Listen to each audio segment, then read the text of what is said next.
तो क्या आप जानते हैं कि अगर आपके साथ फाइनेंशियल फ्रॉड होता है या डिजिटल फ्रॉड होता है तो आरबीआई आपको कंपनसेशन प्रोवाइड करती है। Yes, RBI governor Sanjay Malhotra ji ने कंपनसेशन स्कीम प्रपोज की है, जिसके अकॉर्डिंग अगर किसी भी पर्सन के साथ, किसी भी कस्टमर के साथ डिजिटल फ्रॉड होता है तो उसे 85% तक या 25,000 अमाउंट तक, मैक्सिमम अमाउंट 25,000 तक उसको कंपनसेशन प्रोवाइड किया जाएगा। ये उनकी स्कीम है।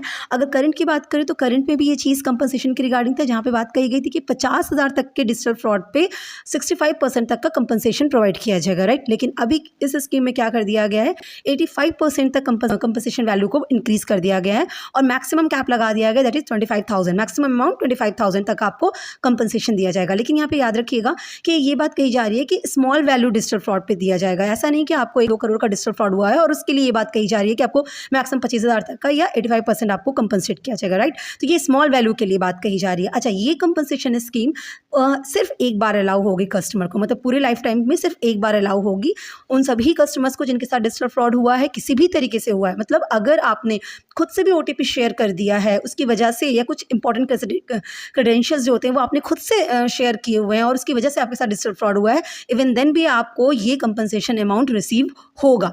आरबीआई ने ये भी क्लियर कर दिया है कि ये 85% जो आपको प्रोवाइड किया जाएगा एज अ कंपनसेशन, उसमें कौन कितना पार्ट प्रोवाइड करेगा। मतलब आरबीआई ने कहा कि 70% तक का कंपनसेशन अमाउंट आरबीआई खुद बियर करेगी, 15% तक जो है वो बैंक बियर करेगी जिस बैंक में उस कस्टमर का अकाउंट था जहाँ से उनका साइबर फ्रॉड हुआ है। क्लियर है।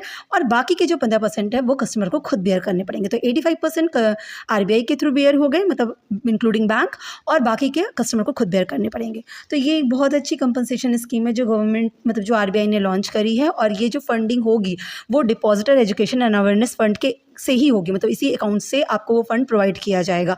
So wish you all the best. Thank you so much.